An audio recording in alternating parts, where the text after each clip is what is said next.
నేను Indian Nationalist movement భారత జాతీయవాదుల ఉద్యమం అనే సంస్థ నుంచి మా జాతీయ అధ్యక్షులు కృష్ణప్రసాద్ గారు రావాల్సిందే, కానీ కొన్ని కారణాల వల్ల రాలేకపోతున్నాను.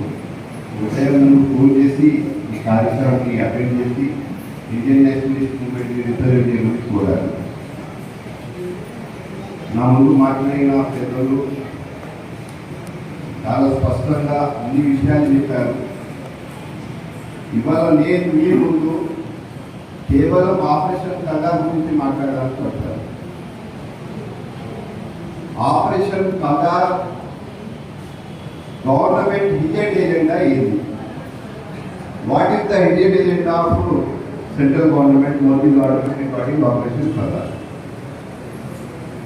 దీంతో ఎవరికి లాభం జరుగుతుంది, ఎవరికి నష్టం జరుగుతుంది?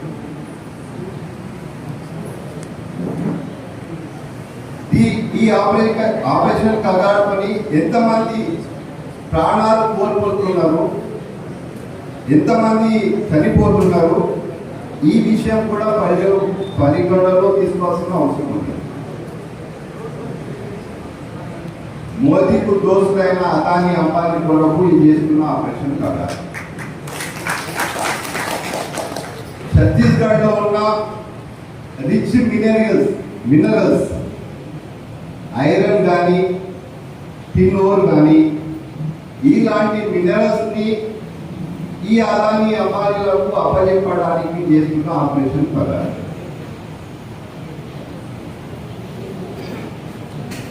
అదాని గ్రీన్ ఎనర్జీ పేరిట సోలార్ ఎనర్జీ కాంట్రాక్ట్ తీసుకోవడానికి $250 మిలియన్ లంచం ఇచ్చారనేది నేరుగా చెప్పడం. యుఎస్ డిపార్ట్మెంట్ ఫర్ జస్టిస్ అనే వాళ్ళు ఈ న్యూస్ని ఫ్లాగ్ చేశారు. అదానికి ఎక్స్పీరియన్స్ లేకపోయినా, ఇన్ఎక్స్పీరియన్స్ గా ఉన్న ఈ మోదీ ప్రభుత్వం 6 ఎయిర్పోర్ట్లు వాళ్ళకు అప్పచెప్పింది. అంబానీ టెలికాం విషయంలో ఒక మోనోపల్లీగా ప్రవర్తిస్తారు. వాళ్ళని ఆ స్టేజ్కి తీసుకొచ్చింది మోదీ ప్రభుత్వం.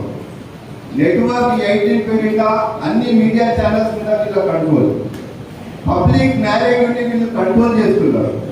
ఆపరేషన్ కగార్ 2024 జనవరిలో మొదలైతే ఇవాళ వరకు మీడియాలో ఆ విధంగా దీన్ని చూపెట్టడం లేదు. ఎందుకంటే ఈ అంబానీ లాంటి వాళ్ళు మీడియాని కంట్రోల్ చేస్తున్నారు, పబ్లిక్ నెరేటివ్ని కంట్రోల్ చేస్తున్నారు. South Asia portal, terrorism portal అని ఒక పోర్టల్ ఉన్నది. దాంట్లో వచ్చిన ఫిగర్స్ ఏంటంటే జనవరి 2024 నుంచి మొదలైన ఆపరేషన్ కగార్ 2024లో దాదాపు 250 మంది చనిపోయారు.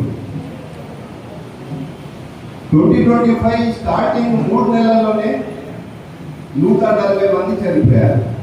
ఇప్పటి వరకు మే వరకు దాదాపు 350 మంది చనిపోయారు. 16 మంది గ్రామస్తులను ఇన్ఫార్మర్ పేరిట చంపేశారు. నష్టం ఎవరికి జరుగుతుంది, లాభం ఎవరికి జరుగుతుంది? ఈ ఆపరేషన్ కగార్ని ఎంత తొందరగా అయినా దీన్ని కంపల్సరీ ఆపాల్సిన అవసరం ఉన్నది. దీని మీద చర్చ చేయాల్సిన అవసరం ఉన్నది.